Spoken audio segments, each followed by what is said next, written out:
What's going on, YouTube and cryptocurrency family? My name is Harry, and I'm the Crypto Vet. Thank you for tuning back in. We're getting a little bit of green back in the markets today, so that's a good thing. But we're going to go over some a couple scenarios where this could be potentially just a relief rally, or are we actually going to just consolidate or continue moving higher? The only three things that can happen. So if you like that, if you like the content, please hit the like, please hit the subscribe. I really appreciate it, guys. The channel's growing really, really fast, and I'm slowly learning and getting better at this. Again, if you guys have any tips or recommendations, please drop them down below. I really appreciate it. And I also like, interacting with all of you guys. So thank you again. If you haven't already, follow me on Twitter at XRP Veterinarian, where I do post links for charts and different things that I'm doing currently with these markets, and then also links for Twitch in the Discord will be down below. And again, shout out to Ben and the whole team at BitBoy Crypto for the shout out on Twitter for some insights on blockchain and how patterns are repeating. So really enjoy going on all around the blockchain and hang out with them. So thank you guys so much. But let's go ahead and get started here. If we head over to CoinMarketCap, I'm not sure why this is popping up here. Oops. We can go and see that our current market cap is at $1.6 trillion. Bitcoin dominance still hovering around the 40 to 45 range. We can see Bitcoin up 15%. That's awesome. Ethereum almost 30%. BNB surpassing Cardano up 37%. You can see it right now. Everything is just completely moving around, but we do have some green back in the market. Look at this. Matic going crazy, up 100%. I want to see what our biggest losers are today. Not that bad, just stable coins, and that is about it, right? So what does that mean? Where are we going? Are we going to absolutely moon from here, or are we about to potentially hit some resistance? So let's go and dive into that. Here's just the little Bitcoin dominance chart that we've been following for several weeks now. And you can see here that we're coming back down to retest this 20 daily exponential moving average here. And this is right after Bitcoin reclaimed a bunch of its dominance during the huge drop that completely wrecked lots and lots of people. So this is definitely a good place where Bitcoin could potentially just stay stabilized, and we start to see the alts continue to really pump like crazy from this point. Or we could actually see, now that we've retested this, that this candle becomes less red, potentially green, and we actually can close up here and Bitcoin goes on another rally. But let's go ahead. We'll dive into that here shortly. But the thing to note now is that we are at a support here for Bitcoin dominance. So Bitcoin may continue this trend up from this big green candle, and alts may come with it, or alts could suffer a little bit in the meantime. Looking at the total market cap excluding Bitcoin, so this would just be the altcoins, you can see the rally that they took here right when bouncing off their 20 weekly. And they are coming right back up real fast to get back to that $1 trillion point. So this is really good. This is a good sign that things could be potentially turning around, and then we have hit a bottom, as like I said, but we do need to just kind of sit back, wait and see. If you were watched my previous video, I'm not going to go into this that much. I know this is a lot if you're just new coming in, but this is where I was saying how I think that 30 was our bottom. And if you want this chart, just go into my Twitter. I have it on there, and you can see how different rallies matched up together on different 4-year cycles where we had this 83% drop. And if we were to reenact that 83% drop, this would bring us back down to like 11K. So zooming into that on the weekly for Bitcoin, right, we can see that we had half of that drop, and that 50% of that potentially 83% drop is right where we're finding resistance. Now, this is most likely just a coincidence. I don't think that this actually is saying that, yes, we're just halfway on our, decline to 10K. I do think that's a very unlikely scenario.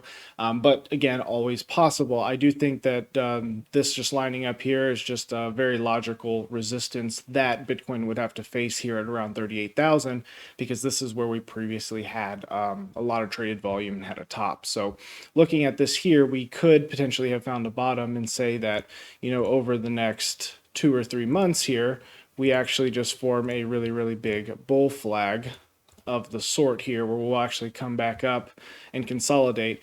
And the reason why is because this is when we would have the big actual pump, would be sometime before here. So while we're making this triangle, we'd probably break out here, continue our last bit of the big rally and it could be over, right? If this was just a copy of the first 2013 bull cycle. Now, if we are in some sort of third merged news cycle, which is kind of a blend of a super cycle because it's 1 and 2, just because this is a developing asset and things are going to change, which is the scenario I think is most likely, we could potentially just have an extended bull market that actually has little mini bear markets in between, where we start to get into more like traditional investments where, you know, their bear markets are just isolated to certain events or declines in production, whatever the case may be. Ours are based around Bitcoin cycles because Bitcoin was the first cryptocurrency. So I'm just going to sit back, wait, and see. The thing that worries me is that this could be just a simple little bit of a relief rally, right?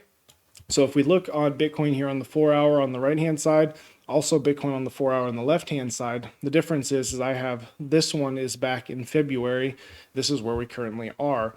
And it shows times where we have had downtrends where it looks like we were maybe forming a descending triangle that has a higher tendency to break to the downside, where we didn't actually do that. So I'll delete this line here now, but we can see that as this descending resistance goes, we hit a top, we come down, find some support, trade sideways, hit that line again, we trade sideways, and then we hit it, and usually this is the point where we fall down. Well, we can see we doing the same thing right now where we can't get over this trend line. Thing is, we did finally get over it, just like we did at this point. Now, over here, we have the 20 daily exponential moving average riding with us as we were in an uptrend for the most part. This is a much shorter duration in comparison to what we've been in so far. You know, this is 9 days, this is 15 days. But when it finally found its bottom and broke above this resistance, we traded sideways and slowly gained our way up above certain moving averages. So the question is, are we going to do the same thing here? Well, if we do that, we could be trading sideways for the next week or so before actually going up. The thing that worries me the most is that we are actually about to have a bearish cross on the 20 daily exponential moving average and the 20 weekly exponential moving average. So my hope is that we will actually bounce right here and this moving average will slowly move to the upside off of the 20 weekly. But if we do have a cross here, I mean, we're definitely going to have a couple weeks, in my opinion, of consolidation and potentially much lower prices just to, you know, get everybody back on the same page. So very light. I don't think that's as likely either. I do think we'll have a bounce here. But there's always this scenario where that does occur, right? So again, just going to keep an eye on Bitcoin right now. You know, we do have a little bit of bullish divergence. We've already, in a sense, double tapped, had a double bottom on the 30K line. If we move over to, I thought I had a chart up with, let me get rid of these and we'll just replace it with an RSI, just so you can see that simple oversold, simple overbought, can kind of give you a good idea of where, you know, if you're trying to swing trade, what you can do. Remember, guys, I'm just a doctor/idiot. This is not fucking financial advice, all right? You gotta do your own research. If you lose money, it is not my fault. When I lose money, I don't come on here and blame you guys, right? So just quick reminder. All right, so if we look over here, we can see we were overbought for a while, and then we plummeted down, and then we kind of bounced the RSI off the bottom. Well, this was only about 3 times, and you can see, look at how frequently we are coming down here to touch the bottom of this RSI. I just think it's really likely that we are at a bottom and that this whole thing was induced by fear. And I'm going to change the order of stuff here real quick because I want to go over why this fear is kind of unique and weird, right?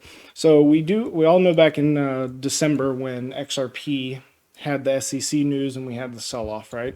So this was XRP back then. XRP was doing really, really good. We were consolidating just fine.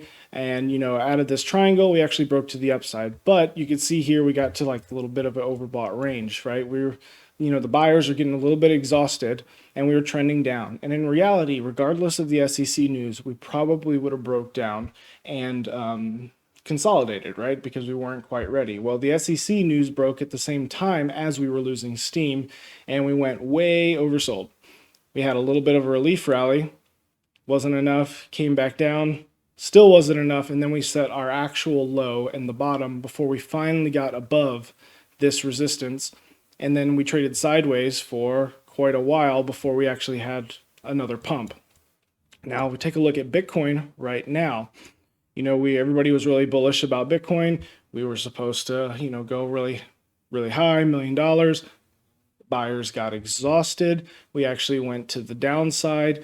So we were starting to trade, buyers still getting more and more exhausted. So then we start to hear news that there might be FUD for this, news FUD for that, and we start to have these big drops here.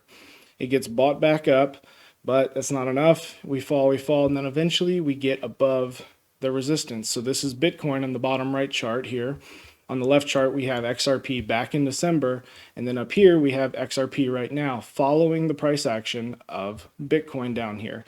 Now, the nice thing about XRP here, and we'll just go right into XRP from this, is XRP right now is actually getting over its 20 weekly exponential moving average, as well as this key resistance where I was like, hey, I hope we bounce down here. Something magical might happen. Didn't happen. But, we did know where the supports and where we could potentially have bounces were below. So, right, we're prepared, and I'm not trading right now. I'm just sitting back watching. If I get a little extra cash, I'm investing a little bit more in dollar cost averaging. But now that XRP is actually above its 20 weekly exponential moving average, it's very likely that we will actually have a rally up to at least $1, potentially up to around $1.25 to retest back up in the triangle. And all of this is just because, just like with Bitcoin, when we finally get above this resistance, we will usually try to touch something. Where was that other chart at?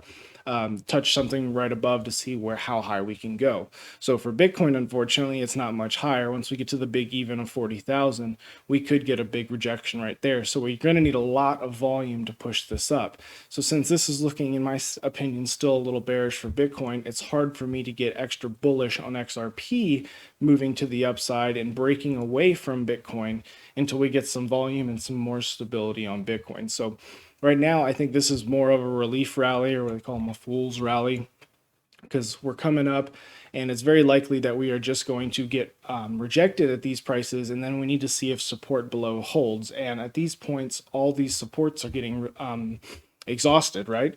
But at some point, we will find a bottom. Now, if we look at XRP on the daily, since we're already talking about it, we can see that we're getting above this moving average. But the biggest thing is we're getting back above the 0.236 on this very, very long historical fib-based trend-based fib extension. So if we can close this next week above here, we could definitely see a nice V-shaped recovery, but likely if Bitcoin and them don't again, stabilize, if we have some bad news from the SEC. So there's a lot of things that could happen during these times that are really, really induced by fear. But it's, in my opinion, it's easier to track these emotions of people, which is why I'm not worried that we are going to go to zero right now, is because I've literally seen this before, lived through it, almost sold, because I was like, the SEC news is kind of big, but I was like, well, I know enough that it's not going to matter, so I'll hold through it. So, I've seen all this before. Back in 2017, they did it right before a lot of the other dumps. None of this news is new. All of them happen at the same time. And it's just, this coincidence, it just seems too unique for me to believe. So either way, afterwards, from the SEC lawsuit, you can see we went a lot higher than 26 cents, since right now we are currently trading at 91. So, all it took was time. And I think there was one for XRP, how long was it? So just roughly from here to there, it was about a week before we actually saw some good movement, the 60% movement. So, a week from today, that would put us, what's today, the 24th? So we're looking at the 30th, 31st. We could see that 60% move. That would put us back to the prices we were looking at. Where was that at? Yeah, $1.40, $1.53, and back above our triangle. So, that's the kind of the thing that I'm expecting over the next week. But this is, again, only if we can get Bitcoin to play along and all that. And just a quick look at Ethereum, same exact thing. We actually can zoom in. In the last video, I was talking about how since we kind of went one deviation away from this on this big ascending channel, and we fell down about one deviation, and that's just a rough estimate. I'm not actually measuring it here. It was very likely for me just for things to be in like a nice sound motion for it to get back up into this ascending channel. So looks like it's doing that right now. We did have this MACD start to cycle that we're at the bottom of the swing. Same with the momentum and RSI. So, this could be a good buy for Ethereum. But like I said, if this is a relief rally on Bitcoin and Bitcoin decides to come crashing down, everything else will too. So, just proceed with caution. I'm just going to sit back and wait and see what happens. My opinion is that this is the bottom, that we will bounce from here, and that even with this relief rally, we will come back down to the previous support and we will just start consolidating sideways until there's enough volume, until there's enough buying pressure to actually bring everything up. So that's going to do it for today's video. I hope you enjoyed the content. If there's any questions, please let me know down below. Please please subscribe, and guys, let me know what you think down below. Do you think we're going to dump? Think we're going to pump? Let's see where everybody's at, and I'll catch you guys in the next one.